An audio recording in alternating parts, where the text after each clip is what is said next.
来，朋友们，大家晚安，大家好哈！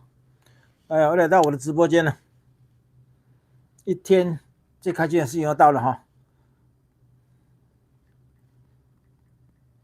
昨天没有做了，因为昨天我的心情很沉重，所以都想休息一下的。今天满血复活哈，满血复活，重新再来，重新再来。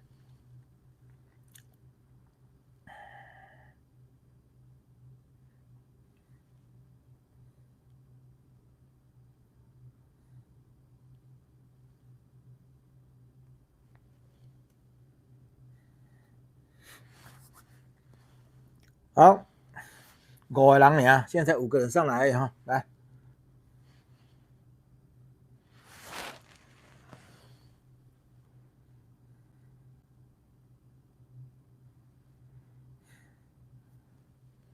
上来的朋友，麻烦先点赞好不好？先点赞，最近点赞的数量少很多哦，点赞的数量少很多。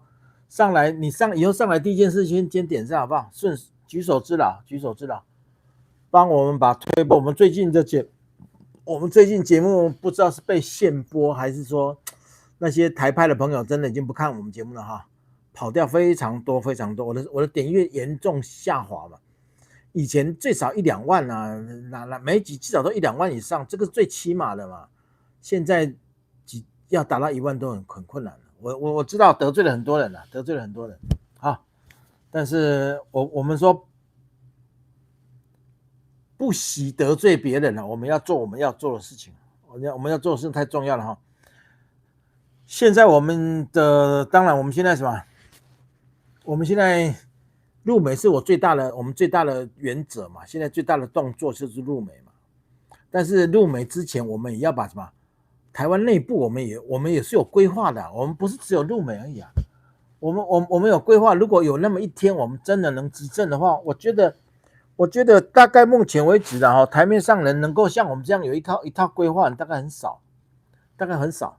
从我们的国家意识开始，从我们的金融地位，从我们的国际安全地位，从我们的第一岛链最前沿，我们这一切东西你要给它统合在一起，combine在一起嘛。这东西你没有把它combine在一起的话，我告诉你了，你从单一的项目去讲，你都不一定够强大。你今天我讲什么？我民主阵营，对不对啊？你讲一种，那你不如再加一个科技啊，是不是？加一个我们第一岛链的价值啊，加上我们民主价值啊，加上你看第一岛链的价值，我们台积电的价值，我们科技的价值，加上我们的民主世界的价值，我们到今天我们处在这么一个困难的一个环境，可是我们的民主走得比别人还彻底哦，我们到今天都还可以有人在我们台湾成立一个敌对的共产党哦，你说我们台湾是不是够民主啊？所以我们这3方面都非常强大，对不对？第一岛链的价值，科技的价值，我们民主的价值，所以我们台湾是非常非常强大的。所以说你任何一个党啊，任何一个党要执政，必须要先认清自己的价值。我认为台湾的不管国民党和民进党都没有认清台湾的价值，都没有认清台湾的价值。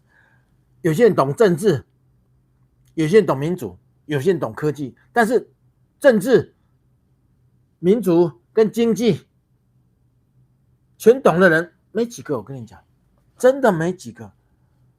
所以这个就是台湾的困境哦。台湾的外交圈为什么没有一个人能够用台湾的科技业去跟川普谈？不要说谈判了，去告知嘛，我们台湾愿意成为你们美国最大的科技供应链嘛，对不对？我们台湾每天生产那么多的晶片，这么多最高阶的晶片，70-80以上卖到美国。其他的可能卖到中国去，然后组装成什么，成 iPhone 啦，组装成什么，也是卖到美国，也卖到全世界。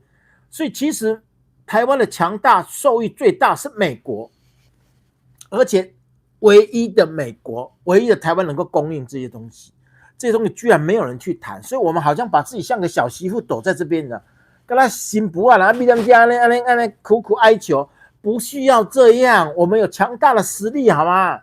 我们不要再拿以前台湾那种什么，用以前台湾的概念哦，那我们是受美国保护的，对啊，我们受美国保护啊，美国也受我保护啊，你要有这种气魄嘛，对吧？难道我不能去跟美国讲说，其实那个中国也跟我们频频招手，我也觉得，而且台湾而且我们台湾有一大群人是什么？是亲共的哦，是主张统一的哦。我哪一天挡不住美国了，川普，你如果不把我台湾的政权挺住，帮我把这个挺住，哪一天我台湾垮掉了，我台湾政权垮了，被中共政权强占了，你台湾是没有的，台湾整个靠向中国，你第一个垮掉是你美国啊。所以我说，唯一能够影响到你美国的生存的，其实是只有台湾。既然是这样的话，我们对台湾的所有要求，我跟你讲，美国必须予取予求。那我大概往下，往强的嘛，大概讲啊，那我明天派一个人去跟习近平谈判啊，当然不是真的谈嘛，做个样子而已嘛。我让美国知道我是有我有能力跟你什么，跟你对抗，但是我是愿意跟你合作，我愿意成为你美国的一州，成为美国的一个阵营的一个。你只要把我台湾纳入你的51州，我跟你讲，我们所有的问题都解决了。台湾就是你的国家，你就可以派你的军队来，你派你的2个航母战斗群来，把台湾海峡围住，台湾千秋万世都安全。台湾安全呢，可以全部的全力的供应你美国嘛。我就说我们的3奈米、2奈米那些晶片啊，75%到80%以上是送到美国去了，是卖给美国的。我问你，全世界还有能力买这些东西的是谁？没有人啦。中国那边有，中国那边苹果手机会买一些，对不对？但是那也不中国，那也是美国人买的。也就是说，其实基本上这些东西都是跟美国息息相关。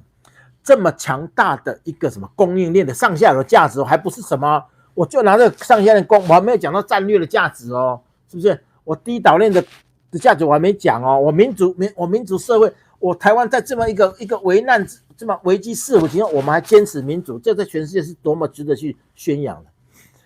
台湾有钱啦，台湾有钱可以去做这些事啦，太多事情可以做了，到全世界去宣扬这个干嘛？我们准备要什么？我准备2条路嘛，一就是跟入美嘛，第二我台独了嘛，我真不行我台独嘛，美国的真不要我台独给你看嘛，对吧？我台独第一件事跟中共建交，我看你美国的吓不吓死，是吧？这些都可以谈的，你可以什么？你可以靠中共来制衡美国，让美国对你台湾的政策都好一点。我也可以对美国来制衡中国，有太多东西可以做。我相信这种事情只要你什么拿出你的雄才大略来，跟你讲，没有什么做不了的。可是台湾到今天，你看还在被这么蓝白这些笨手在垃圾在那边扯。我真的警告这些蓝白这些人了，你们不要做清朝末年最后一个自己把自己阉了，然后要进宫当太监那一个人，不要做那一个人，因为当你把自己阉掉要去入宫当太监的时候，清朝亡了。你们这群就在干这个事啊！明明知道中国要垮掉，你们现在还在舔共。我跟你讲了，其实台湾只要出一个雄才大略的总统了，我们所以瞬间快把你们这些全部用国安法来办理了。是我们赖清德太软，我跟你讲，不是每个人都会这样的，因为我们现在只要我们跟美国取得一定的什么，就不要说入美联邦了，我就成为美国的海外一州了，不是海外一州，成为美国海外属地，这个事情就解决一半了。我跟你讲，我们现在在我们跟美国朋友讨论之后，我们要先推动成为美国的海外属地。海外属地有什么好处呢？我们可以不用缴联邦税，你知道吗？很多人讲，哎呦，美国税那么重，国公你看白天啊，你要一定收入以上才要缴税啊，就你那点收入缴什么税？好，就算要缴税，我们先成为美国属地，美国属地它是不用缴税的，不用缴联邦税的，但是它没有选举权，也没有被选举权。我问你，这个台湾人现在在意吗？是吧？台湾人在意吗？你如果成为美国的海外属地，你要申请进入美国，到美国到美国国内去拿到了身份太简单了嘛？你真的也要参选，你加入美国嘛？到时候，所以这个根本就不是问题根本就不是问题。所以呢，那些担心说加入美国会有税很高的很低啦，你也不一定是高收入的啦，你嘛不我是认为，据我所知真正高收入人没有那么在乎交税了，因为他觉得我赚那么多也用不完了，是吧？我不觉得税这个东西是你们这些穷人很在乎税的，其实那都是把你给你吓你听好不好？真的有钱人没有那么在乎税，懂吗？啊，甚至我们成为美国海外属地是不用交联邦税的，只是我们不能选参政而已，不参政就不参政嘛。那我们台湾自己一个州，对吧？我们自己台湾，我们台湾一切选总统，我虽然可能把总统这个名声拿掉了，可能就什么，我不知道了哈，我不知道会最后用什么名义啊。但是至少一切一样嘛，甚至我们什么可以跟美国要求点补助啊？我说一人1万块的美金啊，不一人10万块的美金，这个有没有可能？这个都可以谈。我们政党曾经说，我们就去谈这些事情，好吗？让美国知道哈，你可以名正言顺的把台湾成为你的一部分，然后台湾人也很开心的得到一大笔补偿。但是我们补偿之后，我们什么都没改变，不是说补偿之后我的台积电股票就没有啦，你补偿之后我的房子就没有啦，我的财产没一样，跟你以前的生活一模一样，没有任何改变，只不过是我们的国民变成美国一州或者美国海外属于就差这一点点。我们有无限的好处。第一，我们可能得到一笔补偿，我们去要求10万美金，看可不可能？可能，我们去要求什么？但那个时候就不用我们要求安全的保障，美国自然会美国派2个航母战斗群来了，他现在一个第7舰队的哈，再派一个航母战斗群来，哦，跟他们100%没事。你给共匪哦，再加1万个胆，他也不敢跟美国打。我已经讲了，美国现在1年7、8千、上兆美元的军费用在哪里？你以为就只用在这艘航母吗？错，它用在太空科技，所以太空科技已经强到没有办法想象了。中国很清楚，所以美国现在打的战争啊，都是什么？都是什么？整个覆盖掉了，那根本是完全没有抵抗能力的，是不是？他现在对每个国家都是这样，先给你什么干扰你的电子系统干扰，然后先把你的空军和陆军、空军跟海军先炸掉嘛。伊朗就这样，空军先炸掉啊，对不对？委内瑞拉甚至他妈派几艘嘛，支奴干那种2个螺旋桨那种飞机，直接直升机直接去，直接把人抓回就走了。为什么？人家电子战强到什么？一定有很多你还不知道的东西啊！我可以跟各位讲，绝对还有你不知道的东西啦。否则，就算他们的卫士哈，他们的那个什么，他们的皇宫，他们的总统府的卫士，就几把枪总要杀掉几个人嘛，一个都没有死，一个都没死掉。这个东西一定还有我们不知道的，听说是什么？好像是微波吧，让这些人整个晕掉嘛。美国有太多科技是我们不知道的，而且他花那么多钱研发那么多东西，绝对地球上没有敌人。我们为什么不要跟一个世界上最强的人当兄弟啊？我不当朋友啊，当兄弟，而且是很亲密、很巴蒂的兄弟啊！开什么玩笑啊？我台湾可以随时把这个晶片送到中国去啊！我看你美国怎么办？所以我们是有筹码，明明有筹码，没有人去谈。我以前觉得说不会啦，是我以前常讲说，啊，你可以卖，我跟我自己讲说，你不要吹牛啦，不要以为，难道人家都不懂吗？只有你懂，别人都不懂。真的就只有我懂，不是只有我懂，是在上位那些人不懂。台湾是文科生当道是最大的问题，所以文科生不懂这些，是真他妈的不懂。我已经讲过，我讲过2个例子，不用再讲了。各共的港绕回啊哈，就我遇到2个这么高阶的人呢，他们真的不懂这个，甚至那个有一个傻逼还说什么，哎，那个美国对晶片这种东西，他有预案，今天就不用闹到这样的。这也就是说。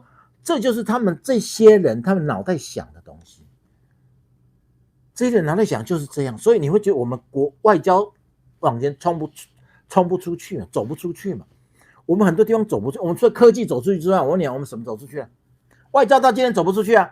其实我就说啊，当我们的晶片强大起来之后，我们可以用晶片外交，可以做的事太多了。台湾现在的问题是什么？我们的总统他在什么？他在什么？我宁愿不做，我不作为，看安全，这样比较安全，懂吗？我不要得罪蓝营，你他妈你不得罪蓝营，先得罪我们了，是不是？台湾人，请你站出来表达你的什么？台湾你必须要站出来表达你的不满。为什么？不要以为只有蓝营会什么？会撤走你。你如果做的太软弱，如果连绿营都看不上你的时候，那个时候你就谢谦，你再也没有机会了。我们已经给了很多的建议了。我想哦，从来没有一个对吧自媒体的像我这样给的建议这么具体的。我给的建议这么具体，你只要愿意做，就有方向做。所以我说亚太营运中心啊，世界金融中心啊，晶片共济会啊，这个我连这个我都敢提啊，各位啊，连这个我都敢提啊。这些东西其实才是什么？台湾治国之道，你一定要的，你因循苟且，像现在这样哎，说在那边了，什么都不敢讲，不敢说，不敢讲。我跟你讲，最后的时候你会很惨，你听好不好？你会很惨，因为台湾人的素质，我认为全世界最高的，台湾人是看得懂这些的。不要以为台湾像中国那些傻逼啊，台湾人是懂这些东西啊，只是他们很斯文，他们不愿意讲出来。他像我这样，是吧？旗帜鲜明，因为我会得罪很多人，他们知道像我这样会得罪很多人。我可以跟各位讲了，我前天生日了，我以前生日的时候FB 上都很多同学、亲戚、朋友、同学啊、故旧啊，现在说生日快乐。今年只有3到5个，而且是群友，是我们的观众。我的同学、朋友、家人，没有人敢再给我再次，为什么？怕跟我有任何沾上关系，怕跟我沾上关系之后，他们怕以后去中国去不了。这个就是台湾的现状。台湾反共是要付出代价的，各位，我反共是付出很多代价啊。我中国我去不了啊，开玩笑，我中国还有产业在，我去不了。你以为我没有牺牲吗？我中国那么多朋友啊。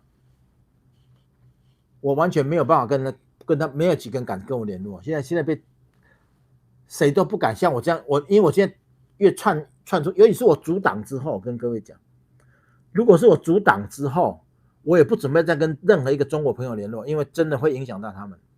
现在我还没阻挡我影响力已经开始出来了，可是我在阻挡之后，这个我必须要舍弃很多事情。我中国朋友我就跟他讲，以后不要再联络。除非你用 email， 不要再什么，不要再用中国的平台啦。你用其他平台就可以，用中国平台就不行，就是这样，就是这样简单。谁都在付出，你以为别人都像你这样好好来过日子？所以选择我走这一条路，我是付出很多，最近不是那个吗？可比扣法30块，懂了，谢谢。请问廖董对韩国通过军购的看法？请问韩国通过军购的看法？韩国通过什么军购？我不知道啦，我哪有那么每件小事都知道的？韩国通过什么军购？这个我真不知道，我不知道他通过什么军购哈。来330懂了，谢谢。北部人假爱国民党，要怎样出台阶？很爱国民党，要怎样出台阶？所以说啊，我现在就是这样想，所以我们找了一个什么？各位，我们找了一个最大公因数，叫做陆美公投，不是陆美联邦嘛。这件事情到目前为止，我还是认为唯一可行的，因为什么？为什么？他们也能接受，蓝营他也能接受，蓝营的人，蓝营的小孩在美国的人比我们绿营多得多。我跟你讲，这个东西他们不会不在意的。就是妈的最讨厌那个什么，最讨厌那个台大校长，那个叫什么？那个不要脸的烂东西，那个叫什么名字啊？还有他不是妈的反共，不是反台反的这么厉害吗？他不是亲共亲的那样，他的孩子不是美国籍吗？他不是要去美国参加他孩子的毕业典礼吗？管中闵啊，就是这种烂货啊，那超级烂货多的是啊。可是他们对美国是没有什么，他们是对美国是没有抵抗力的，所以我们就从这一条，我们也不要把国民弄成两个极端，你知道吗？把国民弄两个极端，我也觉得不好啦，这样不好。所以我们找到这一条路叫陆美联邦，我不相信他们不同意啦。我跟你讲，我不相信他们不同意。其实一个台大校长广中闵讲那些话真的好无耻，很无耻到无耻，他妈利用自己这么一点点声量。但是我跟你讲，这些东西其实我们台派人只要坚守我们的位置坚守我们的立场真的可以把这些人的影响力减到最低了。我认为其实他们打不过我们台派了。跟你讲，我们台派要更加巩固我们台派的价值，台湾人的价值嘛，这是我们最大公因数。我现在只是在做一件事情，把蓝营里面还反共的人拉出来，蓝白里面，你至少你还坚决反共，这些人我们要拉出来重组一个阵营啊，重组一个阵营，这才是我们要做的。而我们最高理想叫陆美联邦，这样是所有人都能接受的。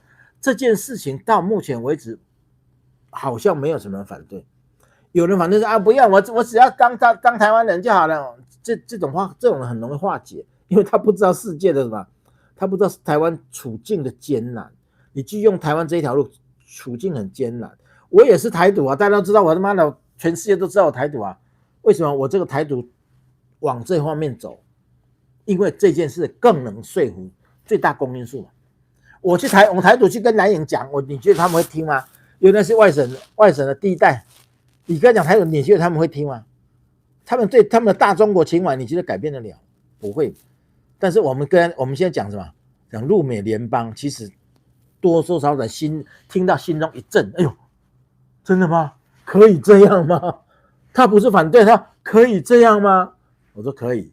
为什么可以？因为川普都敢要格陵兰，川普都敢要加拿大，为什么不敢要你台湾？我就问你，台湾还是你二战的什么？二战你们的战胜国的占领地耶。所以我们的价值，我们的科技价值，我们对美国是什么？美国的我们整个他最大的保护神呢，我们是美国的守护神呢。所以美国人说他要美国发展要靠台湾嘛，美国未来发展全部要靠台湾，这是美国的智库人讲的。这句话怎么会随便讲的？是不是？所以你只要实际的展现自己的价值，我们也不吹牛，也不怎么，也不什么，我们也不用夸大，我们这实实在在，我们现在遇到这样的问题，我们所生产最新的高精密70%卖到美国，甚至有一部卖到中国，做成 iPhone 手机之后，还是卖到美国，卖到世界。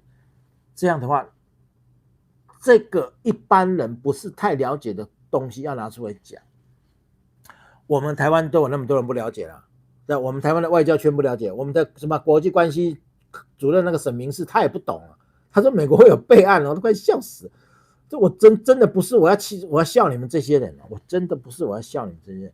你们的表现在一般人读过3天书人的眼里，你们真的不知道是蠢还是坏，对不对？台湾高位你就站高位，你就是这样啊。那台湾啦，那决定我们台湾前途的人就是这些水准的人。各位，你得怕不怕？所以更加的，我们台湾人，我们台派真的要站起来，我们真的要站出来。各位，我们阻挡这件事情，礼拜天15号，中午12点半开始就可以入场了。然后台北市许昌街42号8楼，好不好？台北市中正区许昌街就在什么？就在火车站对面那个星光大楼后面。拜托哈，你如果当天要来入党人，可以提早来，但是在12点半来就可以办理入党，然后当天就可以参与投票。我们要重新选党主席，我们要不是重新选，本来就没有选嘛，上次选那个不算嘛，因为上次那个活动不算，所以等于现在重新办一次嘛。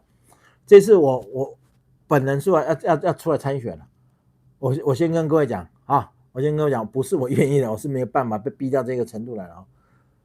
被逼到这个份上，不出来参选不行，因为我们的郭大使他放弃参选资格，所以当然放弃参选资格，但是他还是我们党员啦。但放弃参选资格之后，当然他本来承诺台北那个党部的钱啊，怎么，我说党的运作钱，当然是一般是靠部分捐嘛，不足的部分要党主席负责嘛。然后我们郭大使，因为他现在不是党主席了，他不参选党主席了嘛，然后他已经把什么，所以未来这个东西要我来扛。我说真心，我没有能力扛。我一开始不愿意参选，就是因为我没有能力扛起来。可是我相信了哈，我相信我们减少开销，我把台北的那个党部取消掉了嘛，我们拉回台中，我们党部拉回台中，我们跟复国党借他们的党部，我们共用党部，这样我们开销就会比较少。然后请各位多多少少到时候多少捐一点政治现金，让我们党能够运作下去。我跟各位讲了，钱越多，我的活动办得越多，我就是这么简单。但是大家捐了很多钱，我就会我就会办很多活动啊，没有钱我们就只有党这样苟延残喘到有一天遇到一个企业家有钱的人愿意出来承担这个大局，我会双手把党主席的位置让给他。还是我跟各位讲啊，政治是要花钱的，不要傻到说以为政治不用花钱，政治是要花钱。所以为什么每个党都有金主？但是这个党主席要有风骨啊，党主席要有风骨，怎么？就是我们要找到金主，但是我们还不能什么？不能想要控制本党的金主。如果我当主席，我跟你讲，谁捐了我的钱，然后捐给我们捐款还要抗控制的，第一脚踢掉了。我不跟你认什么哈，我不吃这一套了，好不好？你就当了金主，然后你想要管控了党的方向，门都没有，除非你把我踢掉，就这么简单。所以未来我们的党要做的事情其实很重要，真的很重要。大家都认为方向对了，为什么我还没有组党成功就这么多人对我们有兴趣？就因为我们方向对了，方向对了，一定有很多的什么，很多各方面的压力会进来，我很清楚了。我不知道我们那个前一位党主席到底是受到多大的压力，他怎么会突然放弃了哈？我不知道了，但是好像有人问我啦，我说这样吧，其实我在我们群里也跟他有一番争论了。我相信这个争论到最后，应该很多人都可以看出来问题在哪里了哈。我相信很多事情聪明人都看得懂，有很多人跟我私聊，他们看懂了，怎么看懂了？所以这个代志哦，很多事情我跟你讲都不用去说什么了。我把所有东西摊在阳光下，为什么我要在群里跟他争论？我可以私下跟他吵架，我没有跟他私下吵架过。我把它放在群里面，大家共同把我们的争论讲得清清楚楚，所有人都看清楚了问题在哪里，这样就够了，好不好？这样就其实还有一个点，可能我一直没讲了，我现在把它讲出来没有关系了，因为我们当时大使他说他要参选台北市长嘛，然后我就去问他，我说你准备多少钱参选？我跟你听了哈，选一个市议员大概要1000万上下，选一个立法委员可能要5000万到1亿，一个立法委员哦，现在可能立法委员小选区比较小，我不知道，可能要3-5千万立法委员。选一个市长，你都没有3到5亿、5到10亿，你根本选不起来，选都不要选。所以我就讲，上一次童文虚有参选台北市长，你们知道吗？没有人知道，因为他没有花钱了。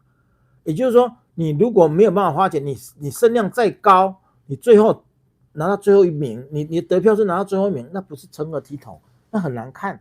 所以我因此我就问他嘛，那我说你准备多少钱参选？他说他没有准备钱参选，他只准备保证金嘛。那我就不赞成他选了。我说这样的话如果选到最后选个350票最后一名，我们吐我党对我们党不但不是好事，甚至是什么？我认为是一种负面的。所以我可能这一点让他决定退出党主席了。因为我这几天想一想，因为我那个争论完之后，我想以前在几内为什么突然他积极来争取要当党主席啊？他积极来说整个后面的钱他处理了，为什么突然不要？我在想，只有唯一的改变就这件事了。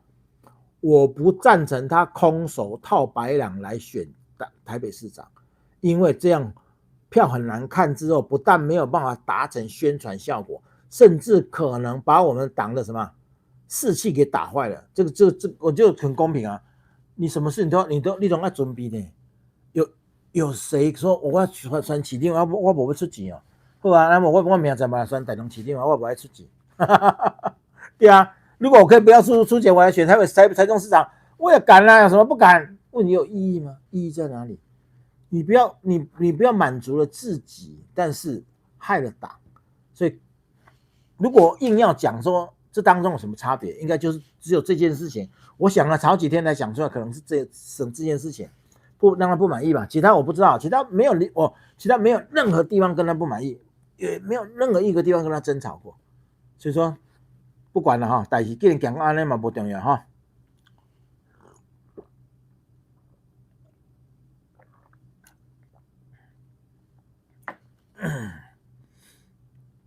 反回你说我这点三角身的伎俩、三脚猫功夫，不说其他的，然后就觉得马仔你差10万8千没有关系啊，我又没有当什么伟人，我是默默在推动台湾的东西，我没有像你们这些人一天到晚想的只是自己的利益哈。我是个真的没有任何政治企图、政治欲望的人，我跟你们这些嘛支那猪跟怎么会一样呢？是吧？你返回怎么还在？这个家伙，那你今天怎么突然开始骂我了？你不是好几天没骂我了吗？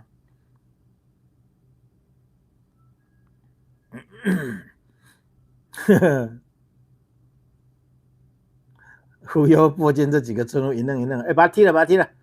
你们为什么这个人不踢了，留在那里干什么呢？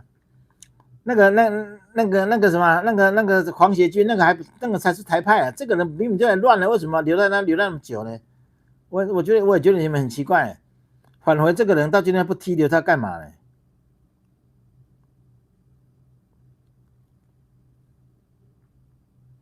要不然你们不踢，那我重新再找人当管理员了，好不好？不然这返回这种人你不踢他干嘛？他这些话你们听得很爽是吧？他这样打压我，你们看了是不是听得很爽？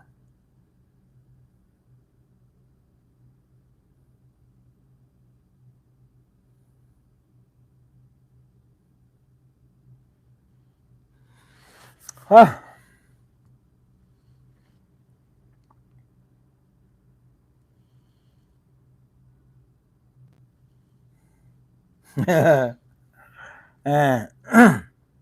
好啦，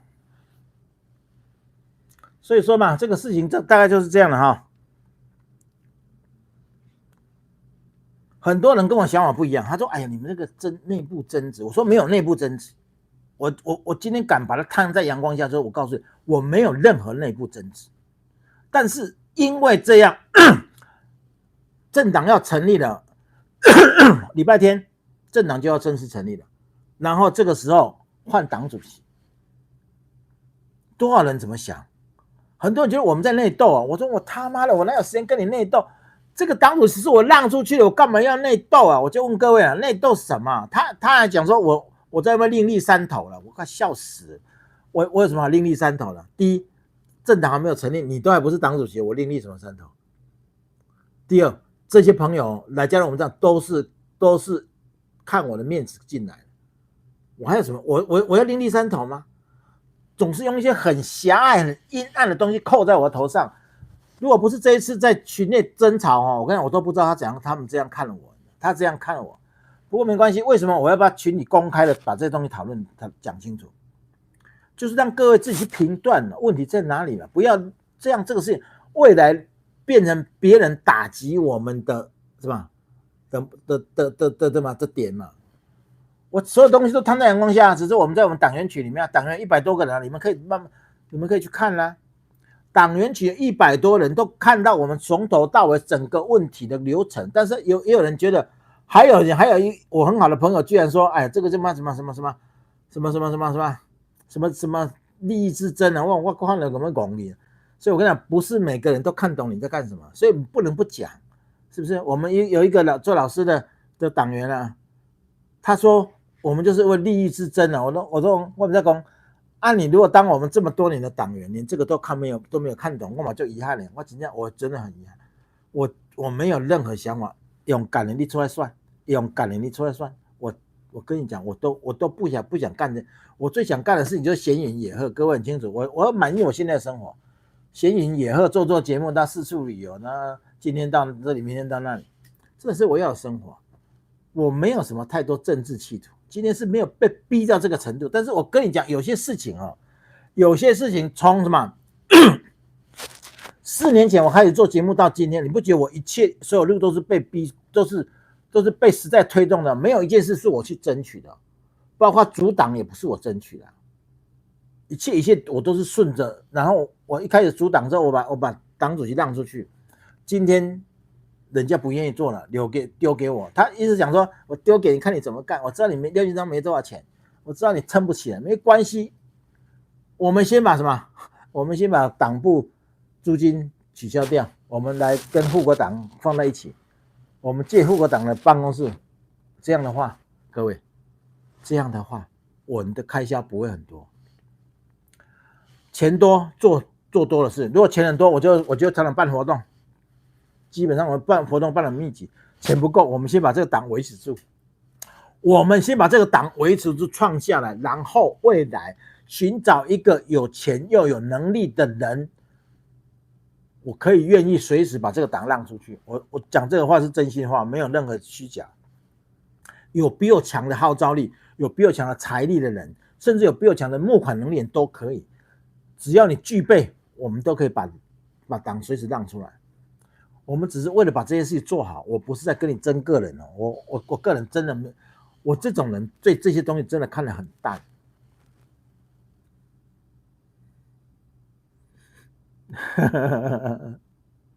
对啊，对啊，所以说啊，不要犯柯文哲那种错啊！你们大家随时可以监督我，任何一个党都可以监督我。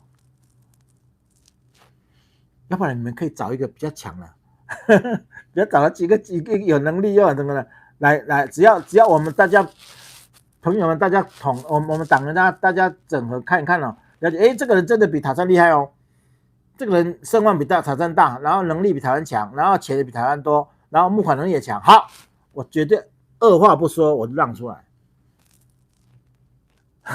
这样好吧，我们这样讲，就这样约我跟所有党员做这个约定，只要任何时候有一个很强的人，真的是很强的人，论述能力啦哈，学历啦，我学历不够高，因为我只有大学而已，我说真心话，我自认我学历也不够。好，我们找一个能力、财力、人际关系、募款能力、国际眼光啊，国际整个胸怀比我们大人，只要出现这个人，我二话不说，我召开党大会重新选主席。我们试着什么？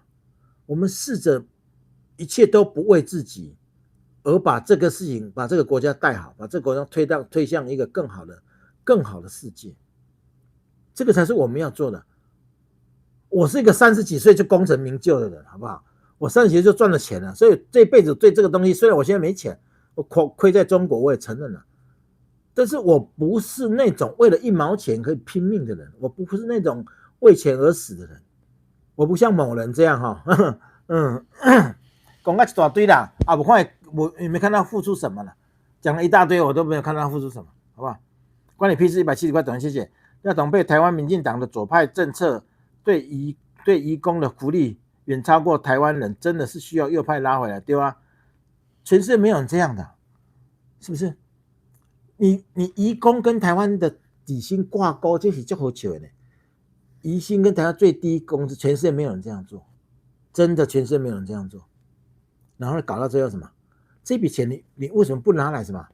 这笔钱不能拿来吸引这些什么东南亚的这些优秀人才哦，赶快去东南亚各国啊，赶快去高中去招啊，大学去招啊，到台湾来读大学，你要一定的水准哦，一定的什么把东南亚所有天才全部吸到台湾来。我跟你讲，给他们生活费，给他们读大学，给他们读到什么？你之后要在台湾帮我们什么？帮我们的科技业在台湾上班，我就给你台湾身份，放宽一点嘛。我跟你讲，如果是我当总统，我跟你讲，这些政策我就会马上撒下去，否则你这个岛哦，我们台湾这个国家人口太少，你没有办法，你真正要发展到更多的科技，你没有那么多人了。印尼越南有1亿人呢，越南不小看它有1亿人呢，印尼有2亿多人呢。这些大国，我跟你讲了。这些大国都有很多天才了，但是这种天才在他们国家是没有发展的，因为他们国家带不起这些人啊。我们到各国去做这种宣传、这种广告嘛，来，到台湾来啊，你参加我的基本的智力测验啊，对不对？你经过基本常识测验啊，你够的话，我全程栽培你，国中以上全程给你栽培，但是以后必须要在台湾给我工作。你台湾人少，你就用这一招嘛，很多东西可以做，你都可以找移工进来的，为什么不能找天才进来？该去做啦。台湾现在已经，你知道台积电写了台清交城了，台清交城以前才能进入什么进入台积电，现在不是了，现在一般大学都能进台积电了，为什么？没人啊啦，他真的没有那么多理工人才，这个都是我们要，而且都很容易做事，好不好？我问你啊，我跟我们政府建议这些东西，哪一件事是很困难的？我都是以什么？我们一个做企业的人的习惯去看事情，说，哎呦，这个付出成本有多少？成本多少，然后获利有多少？我讲这些都付出成本一点点，那获利无限大。我们只会讲这些东西。我说我喊一下，说我们台湾做亚太营运中心、世界的金融中心很困难吗？赖清德你敢喊了，全世界香港那些科技人才，香港那些不是香港的金融人才，是吧？新加坡的金融人才就会慢慢靠过来，因为他们知道台湾如果要做这些事情，香港跟新加坡根本挡不住。新加坡靠什么？新加坡有什么跟台湾比？那新加坡人拽得一塌糊涂，好不好？新加坡人看不起台湾人啊，我都快笑死了。我们只要遇到一个像样的总统啊，像一个雄才大略的领袖，你们新加坡人算什么？信不信？我们所有的一切都具备啊！你们有了，我们都有啊。我们有了，你们都没有啊！是不是？这就是我们赢人家的地方，信不信？我就问各位啊，新加坡除了这个马六甲海峡，其他还有什么？人家就是嘛，免税天堂而已嘛，人家就把那些金融该拥有的东西，它都有。这个东西是可以建设，这不是多大的门槛，这是可以建设的，对不对？所以你就看了，你真的以为什么？新加坡是全部靠马六甲海峡？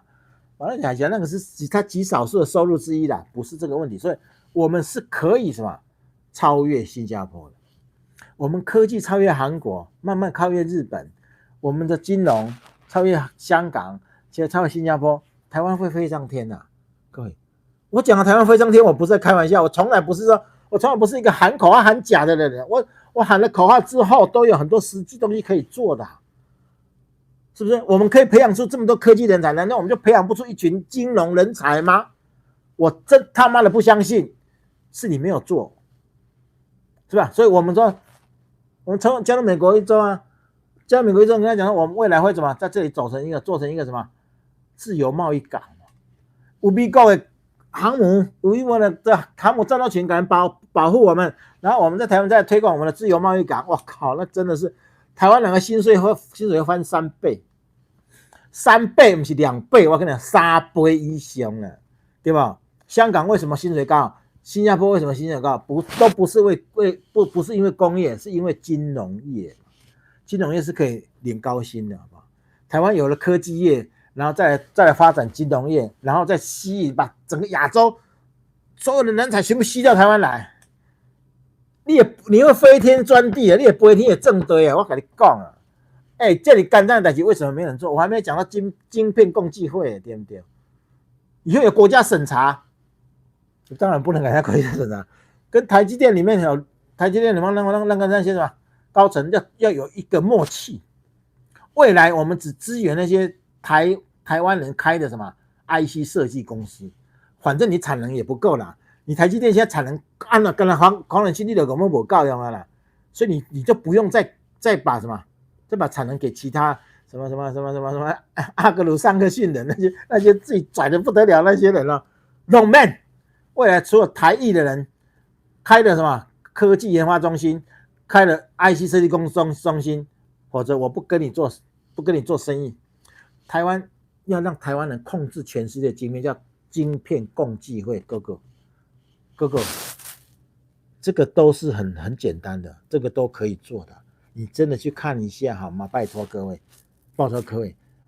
犹太人才多少人？他们可以控制金融，我们为什么不能控制科技？我可以跟各位讲了，我们先靠控制完科技之后，我们就能控制金融了。下一个妈的犹太人是台湾，我告诉你，下一个地球犹太人是台湾。这个关键时候就需要这个就雄才大略的总统来了，不能像赖清德这样规刚啊那样被洗白哇，等死混吃等死，那就不行。要有一个雄才大略的总统出来。台湾哦，来这像川普这款总统哦，台湾真的会翻天覆地。我跟各位讲，尤其是什么？很多人说：“哎呀，我们经不起失败。”台湾人没有失败的可能。我可以跟各位讲，因为你那个失败，美国要把你挺的，日本要把你挺的，你就算是吧，你犯了再大的事情，美日都会把你挺在那里，因为台湾不能垮。你什么时候得到这种你什么时候有过这样的一个待遇？我就问各位，什么时候美日两国，那个秀苗苗可以当宝贝一样？我这时候可以，反而我可以任性一点了。我任性不是乱搞，我说我们有再来一个10大建设，好不好？真正的10大建设，我教你怎么做，好不好？我教你怎么做真正的10大建设，好不好？赖清德，你真的这个时候在。只要你有所作为，全台湾都会挺你挺到底。而那个时候，你就会发现，共匪真的看不到你的车尾灯，共匪再也不敢跟你怎么样，共匪是不敢碰到你，因为一看你起来，哇，你这么就像个闪闪发光的一个圣人，一个神了。未来中国人看台湾就像神一样，每个人头顶都发光，而且那是我跟他是讲真的，全国要有这样的人去带领这样一个国家，然后才能够冲破这个世界的台湾对台湾的压迫。那个时候其实中国一点用都没有，中国真他妈一点用都没有。中国现在已经无路可走了，你看看他现在开始给伊朗武器，我最喜欢这样，不要让美国一打就赢。美国把伊朗稍微打一下，美国也没关系啊，你中国输了俄罗斯，赶快去帮苏联啊，帮伊朗啊。让美国知道说，你地面部队不进来还真不行的，你要真的实施真正的占领，不能只说海空军把它打掉了哈，海空军打掉，还有陆军啊，对吧？如果现在美国地面部队登陆，不是美国是85空降旅，不是已经在准备了吗？随时可能下去。我可以跟你讲，你给伊朗人、波斯人每个人发个手枪了，你给波斯人每个人发一把枪，我跟你讲。那个亚塞拜然，那什么，就是那些什么，那些字我们都讲不出来。科比他们这一群人哦，阿塞拜人啊、阿塞拜疆人啊，是吧？这些20%几人就会全部垮掉，因为这些人现在还在维持他的政权，现在维持政权是这一群人，但这群人其实很容易啦。美国开始登陆空降旅，然后空降很多什么？空降很多的武器给他们的波斯人嘛，波斯60%几的波斯人啊，那就这样，那事情就简单了，是吧？现在台上还在西进救中国啊，对吗？所以我就说嘛，赖清德，我是本来不想骂他啦，但是我跟你讲，他讲这话西进救中国这件事情，他还说什么？他还跟中国，他还帮助中国经济耶，他叫中国叫大量呢，叫大量呢。帝国公人赖清德，你们这些人有一个很坏的毛病，什么毛病？你们总以为讨好绿营、讨好蓝营可以什么？可以两边通吃？错！我真要跟你讲一个真正台湾人的特质，好不好？台湾人是什么？容不得一点什么？容不得一点脏了。我跟你讲，台湾人是有洁癖的，好不好？好啊，你是我们绿的，我支持你啊。你现在是转稍微偏向一点点蓝的话，我跟他绿的先把你唾弃行。选王世坚啊，我跟各位讲，王世坚现在选可能连最基本的都选不上了。王世坚支持的那些人全部落选，懂吗？台湾人已经感觉到，我以前把你王世坚当自己人，可是你的表现根本就是嘛，已经红统化了。台湾人是惩罚叛徒是绝对不留痕迹的，一点都不客气。王世坚这次会垮哦，我可以跟你讲，他支持的人民调都是很低的。他想要支持一批人出来让他打手选市议员嘛？我认为情况很惨，很惨。这个台湾人必须要这样，我认为呼吁你们台北的选区的人，王世坚这个还要让他死得很难看，要让他落选，让他很难看，让他从此再看不到这个人了哦。台派人惩罚叛徒要用力一点，好不好？拜托，好不好？你们台北人，我拜托你一件事哈，你们没有办法把国民党踢掉，你至少把王世坚踢掉，好不好？所有的人惩罚叛徒的要最用力，连叛徒都不能惩罚，你就什么都没有了。我真跟各位讲，这个是一个国家、一个政党、一个什么，甚至一个帮派都一样的。DPP 走偏的是啊，已经有人发现了哈。没关系，走偏了，还有我们台美党，我们星期天就什么就成立了，就成立政党了。各位，我们走得很辛苦，我们到今天都不知道我们遇到这些问题到底是有人设了陷阱还是什么，我不知道。但是台美党再艰难，我们也要走下去。人家说这尾戒戴戒指是什么？是什么防小人？我这一辈子没有戴过戒指，我这一辈子没有戴过任何首饰，什么都没有哈。我身上从来不带任何东西。我终于去买了一个钻戒。钻戒哦，这个钻戒很便宜啊，这是那个什么粉丝寄给我的。他们是说什么在？对了，任何人不要傻到再去买戒指，好不好？不要去买钻石，千万不要买钻石。钻石现在已经一文不值了，我跟你讲，相信我这句话。人造钻石早就出来，对不对？但是以前的人造钻石用在工业而已，因为它那个透明度不好。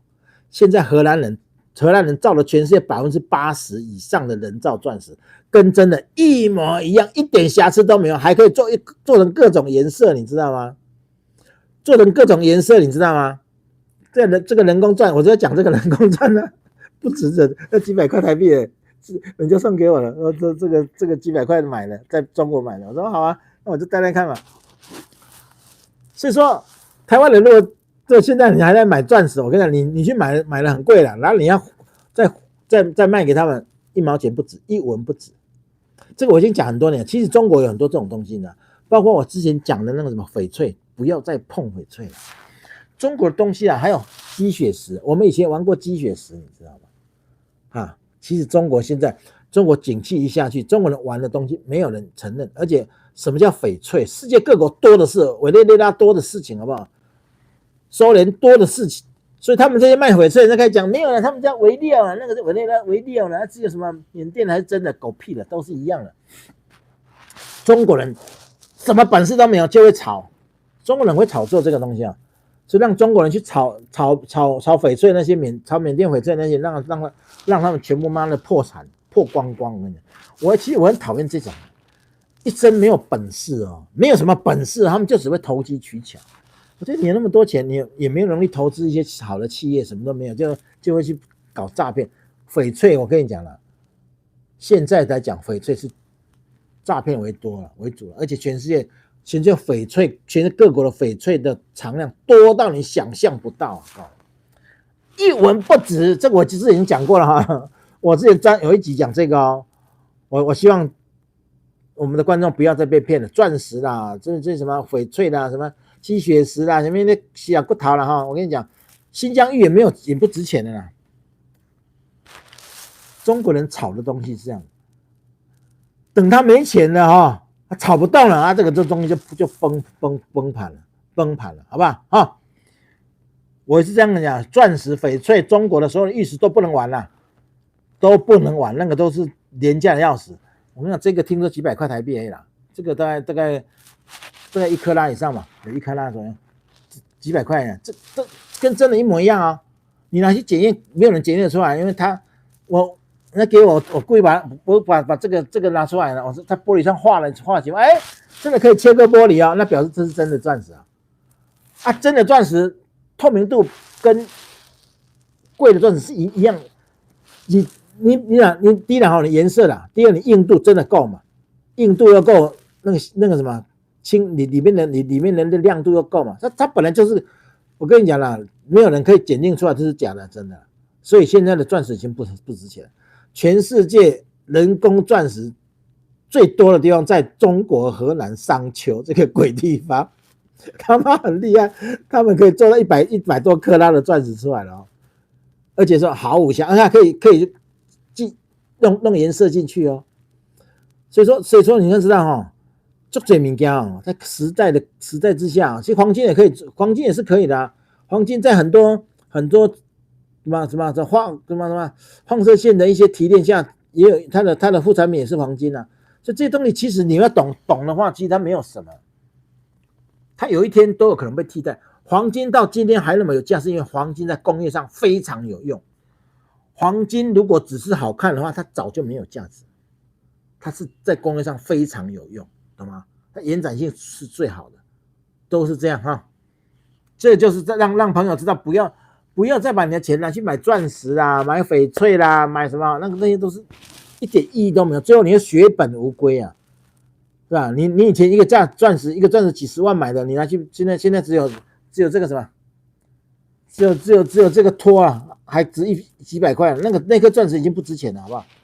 啊，各位。不要在这个时候还去买钻石被骗了，那你就白看我节目了啊，白看我节目了哦。二啦，中国我们也是啊，中国人不是跟你讲中国的什么？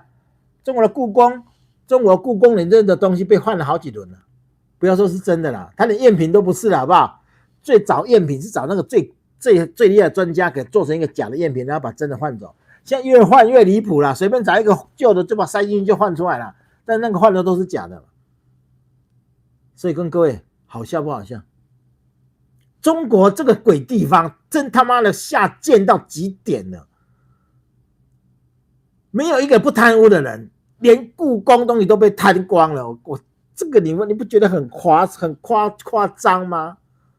所以啊，你们中国不要讲啊，如果不是你们的宝物，如果不是放在台湾故宫哦，你们这些东西早就不知道到哪里去了，卖到什么地方去了，哈。所以我跟他一个什么，一个国家素质太低的国家，他真的什么都做不起来，连把古老的古董都留不住。我跟你讲，真的叫没有一个不贪的。我在中国27年，我太了解了，没有一个不贪的。他妈，你这个傻逼，你到现在还不知道中国的故宫的宝物被换了好几轮了，你今天都还不知道。所以说你们这些可怜的人就是这样，在一个信息茧房，什么都不知道。然后你出来，你要去接受一些新的知识，不是拿你那一点贫乏的东西，山沟沟里传说那些东西来跟人家争论嘛？你根本什么都不知道，你们这些人，哎，中国人我跟你讲了，你们为什么不强，你知道吗？因为你们都在打混，没有一个人愿意去去寻找真相。我这样公然做节目，公然给这么多全世界听，我敢说假话吗？你说我胡说八道？我敢这个地方说假话吗？你以为全世界人都听不懂我在说真话还是说假话？你连这样的话你都没有办法了解说，哎呦，人家塔山讲的是真的，你连查证都不愿意去查证。所以说你们这一群人哦，我永远看不起你们，就这样。我真跟你讲，我在中国27年，我没有看得起过你们这些人，我到今天还是这样啦。我遇到中国人我就骂了，我跟你讲，我根本就看不起你们了。为什么？就你们这种行为嘛，就你这种行为，谁让你看得起？遇到事情自己去找答案了吧？哎呦，然后塔山你电波来讲，而且这个节目是对全世界放送的，全世界人都能听得到。我敢说谎吗？我要脸吗？我要不要脸了？结果你看一句话说胡说八道，然后就开始讲什么，就开始用一些口号，用一些批评的话。你最重要应该去寻找真相，有本事出国去美国各大学图书馆去找真相，去英国博物馆去找真相。世界有很多真相可以让你去找。炒茅台现在炒不起来了，茅台炒，开玩笑，现在谁喝得起茅台啊？我跟你讲，我进中国的时候啦，我刚进中国一瓶茅台一两百块，那个时候茅台1、200块，那都真的，因为那时候喝的人少嘛，那时候没有什么假茅台了。后面我们那个请客的时候，大概一瓶茅台卖到6、700块，我都觉得很离谱了。因为那时候工人薪水才6、700块啊，一个月就一瓶茅台的价格，我就觉得你们很离谱。结果后面涨到2、3千块，我就觉得这个国家人民最可怜，他什么都没有，但是他以为来炒作，炒什么叫炒作？把钱炒高嘛，那后面来接手嘛，最后那个接手那个倒霉嘛，所以这叫互害原则。中国人一切都在互害。是一切都在炒。当中国人没有能力炒的话，我可以跟你讲，我刚刚讲的所有什么假钻石啦，什么翡翠啦，什么黄什么，我跟你讲了，全部都会不值钱。包括有一阵子炒得很厉害的新疆的和田玉也不值钱了，慢慢也会不值钱了。没有人买啊，没有人买，没有人炒作啊，它怎么会值钱？这么简单哈。对啊，翻墙还笨成这样，你就觉得很奇怪，他翻墙出来干什么？我们如果翻墙到一个文明国家，如果说我们台湾有翻墙的问题了，我们翻墙去文明国家，我们一定想知道说，哎，到底真相是什么？结果他们翻了墙，还用他们人家给他洗了一辈子脑那些鬼东西来，然后他在这里干什么？然后挨骂，被人家耻笑，所以让人家更看不起你们了。你们不到我这边来讲那些笑话的话，人家台湾人不了解你们，还不会看不起你们。是我看不起你们，好不好？我太了解你们，我看不起你们。台湾人不会看不起，因为他们不了解。结果你在这边耍帅、耍废，你讲那些话让台湾人说哦，原来中国人真的这样没水准了。因为中文真的这么烂，都是你们出来表演给人家看的。你们不出来表演给人家看了，很多人还想说，哎呦，你说中国人烂，搞不好是你自己讲的，是你出来证实这件事的，好不好？啊，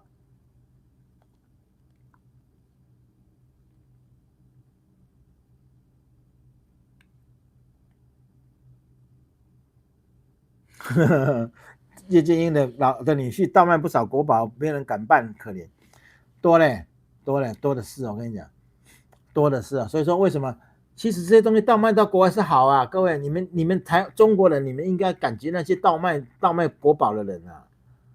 如果没有，你们想想看，你们的文化大革命摧毁了多少宝贝啊？是不是？最后还不是呢？被人家什么？连在博物馆、故宫博物院里面的东西都被他换完了，好不好？那你说还有什么保存得住的？所以流落海外的宝贝，其实才是他什么？他安身立命的一个唯一的地方，好吗 ？OK。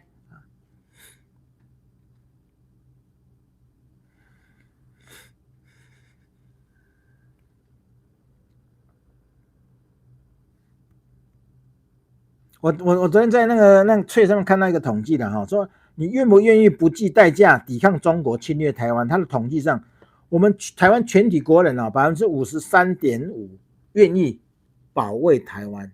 这个就说真有一半以上，但是我还觉得很悲哀了啊，有一半以上当然是悲哀。其中呢，民进党人有81.1%，所以民进党人是值得尊重的，因为这个团体是什么？愿意保卫这个国家的。民众党有多少？民众党还不错哦，59.8%，快60%。民众党有台湾6，所以我为什么主张台湾入美？我组织台美党就这个原因，因为我知道民众党也没有那么差。民众党那些是什么？一些小草很烂没有错，是他们党主席烂，是他们的政治人很惯，但是他们用那套中间势力那个东西来骗人民啊，是真的骗到一些人。所以民众党呢没有那么烂，当然有少数烂的小草，很多是很烂是没有错。但是你看，他们愿意保护生命、保护台湾的也有60%。民众党有一个党很可怜、很悲哀，是我一辈子就想要把他打倒。我这一辈子不把国民党打倒，我这一辈子西巴无完溃。他只有多少？国民党愿意保护台湾只有28.3%。国民党不保护台湾才1/4的，1/4的国民党他愿意保护台湾的1/4，你用看有悲惨啊！吃台湾米用台湾水啉的大汉的人，他只有1/4人要保护台湾，比民众党还不如，民众党还有60%，这是国民党哈，这是国民党。所以说呢。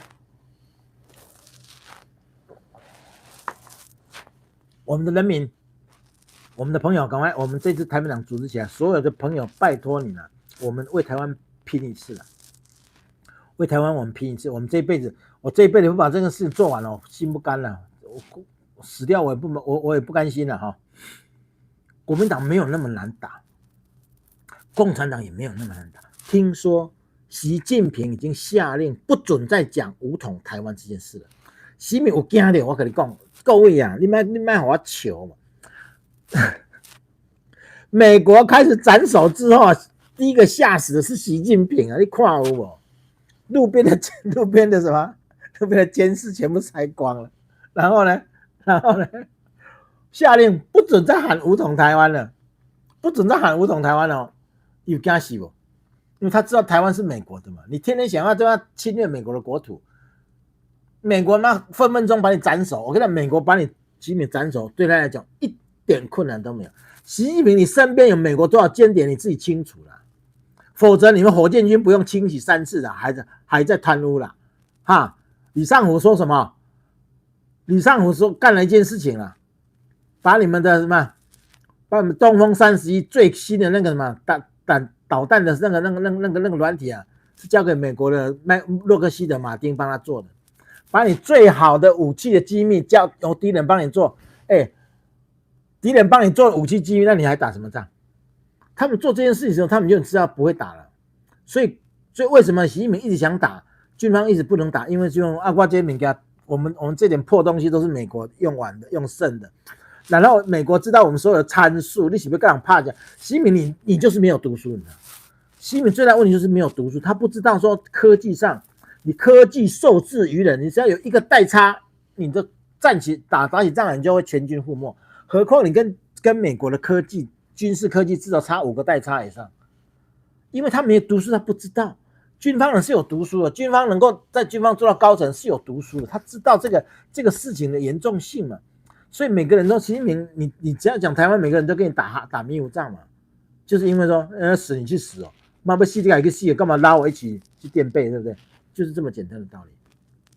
所以说科技的代差，未来全世界都知道什么该做，什么不该做了哈。对啊，海马是上惊啊，以前我都觉得海马是有什么了不起啊，但是我跟各位讲，这个是最实用性的战争，包括什么帕拉丁，但是帕拉丁火炮嘛，它射程太短，要不然的话有导引的炮弹是用最便宜的导弹，你知道吗？不过它最大的问题是说，它射程不会几十公里而已，没有办法超过100公里了，这个才是问题最大的地方。但是海马士是可以达到最远好像可以达到500公里啊。当然是火箭弹的问题啊，里面燃料的推进器的问题嘛，我们就不要说出来，200公里就好。200公里，你中国沿海任何一个地方，我把我们台湾海马士排在整个台湾的东西海岸沿岸就设满了海马士的发射站，那个是用卡车装就好，用卡车这边不打完了，赶快移一下，不打完了，让你没有办法定位嘛。火炮最怕的就是打过去之后，人家用你的弹道缓算回来你的位置，那把你打掉嘛。海马士就这么厉害，就是打完了，赶快再换一个地方再填充，再换了，你根本没有办法缓急。然后因为你的射程够远，所以只要中国沿岸的部队一集结，我就把你干掉了。中国只要一集结，台湾已经开干了，这个没有第二条路走。只要你一集结我就打，我就问你了，这件事情共产党怎么办？他总要有海军嘛，他要出海吧，他能把海军往后撤吗？没有办法。所以最近我跟你讲哦，最近中国的很多东西在后撤哦，中国很多沿海的设备哦在后撤哦，你们去看看有没有这个报道？因为我有看到这个报道，因为他知道美国真的有可能会开干，美国一定会想一件事情，与其这样子让他们一带一路扰乱全世界，我不如干他一架。美国要打中国实在是太轻松了，一点困难都没有。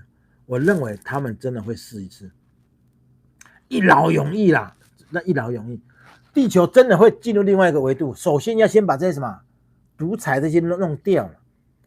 全世界如果都进入民主的话，全世界的国家都是民主的话，全世界人类的科技、人类的智商可以平均为这个地球人所用嘛。中国很多天才被压制住，天才变笨蛋嘛。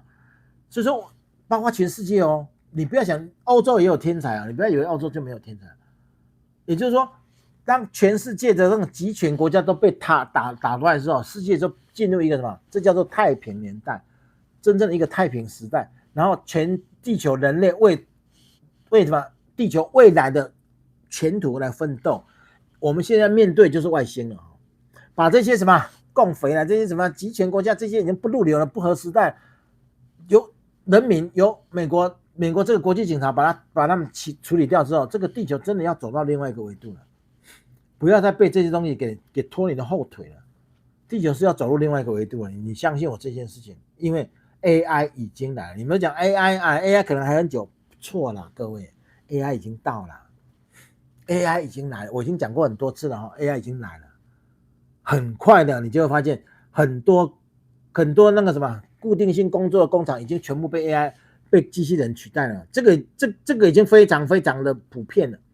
这个而且每年普遍越来越多，就是说劳力密集的东西第一个被取代嘛，然后呢，用脑力的，比如说科学，比如说什么医学家、医生啦哈，法律的啦，工作者啦，写程式、写软体这些人，其实很快就会被取代了。这些东西都已经到你的眼前，只是你还没有发现到而已，到你的眼前了。所以，我们台湾一定，但是各位你不用担心，因为台湾现在是什么？全世界科技再强大，还要靠台湾的晶片。所以在这整个世界上，我们还掌握了一定的什么？我们一定的话语权嘛，就让这个世界发展的更快，让中国跟不上。未来我跟你讲，未来台湾是绝对的王者啊！中国是个破落户了。中国未来看台湾，他是什么？他仰望都看不到，不是只有仰望而已，他仰望都看不到。台湾在这一块实在走的实在太强了，所以我们的政府如果能够呢，有什么前瞻性？我现在最赖清德最大的什么？最大的那个疑问就你一点前瞻性都没有。他到今天还在当太平国总统哦，他没有一件事是走在我们人民面前的。哪一件事走在面前？你告诉我，没有一件都没有。当然他现在那个什么开始有在动那个什么动那个核电的这个，但是我觉得这个本来就该做，这个只是说啊，觉得你有在做，这个不值得鼓励的，这本来就该做的事啊。但是你有太多要走在带领人民走在前面，这个带领人民的这个这么气氛你没有做出来，你到今天都没有，都是永远都是人民走在你前面。台湾的科技也走在政府前面，台湾的各方面都是人民走在前面，这个才是我们觉得很遗憾的地方，好不好？赖170块懂，谢谢。物种不一样，想法不一样，我爸接受媒体影响很深的，我知啊，没有关系啊，我们这一代我们把统独变成假议题嘛，我讲不要紧啦，你统你独都没关系啊，我们要入美国，所以说这个就是我规划到最后，也不是说我规划，不能把自己讲那么厉害哈，不是我规划，这个抽真心话入美老前辈是周威霖，这个我是要承认他了哈，我这个人不会因人废言的，他虽然对我很不仁不义啊，把我臭骂了，我还说这个东西还是他开山始祖了，这个我还是承认了。不过他们现在在募款了，到处在募款，那个链接到处丢，我很替他担心啊！你没有募款资格，你这样募款，人家去告你的话，你会吃不完兜着走。我都还不敢募款了，你敢募款是吧？我是有个社团的，我都没有募款了，他都敢募款的，农民好了，没关系啊，现在时间搞了哈。所有的爱台的人用不同的方向来努力啊，为从不同方向帮台湾把台湾撑上去了，这个是我们共同愿望。而我们星期天的活动，星期天的创党活动，希望各位只要你有空要来，我们在什么火车站对面许昌街42号8楼，12点半就可以到了哈。我们2点开始，超过2点就不要进来了，因为那个内政部人2点会到，内政部人开始点名之后再进来就不算了，好不好？拜托，这一次把它做起来。这个好，我拜托你哦，让这个一个这件事没有弄起来，我跟你我心在滴血，你知道吗？而且你也知道，遇到很多困难了。不过我相信了哈，我们的路没有人能够挡得住，我们坚定的要走的路了。周围的什么？周围的经济全部拨开了，我们现在已经拨开了。我不管你们当初很多人进来的想法是什么了，最后我跟你讲，我们这个政党叫做大公无私了。任何有太多私心的人，你都不适合进来。我真的跟你讲，我们这个政党不玩那一套哈，不玩这一套，好不好？好了，先到这里为止了，谢谢各位，谢谢各位。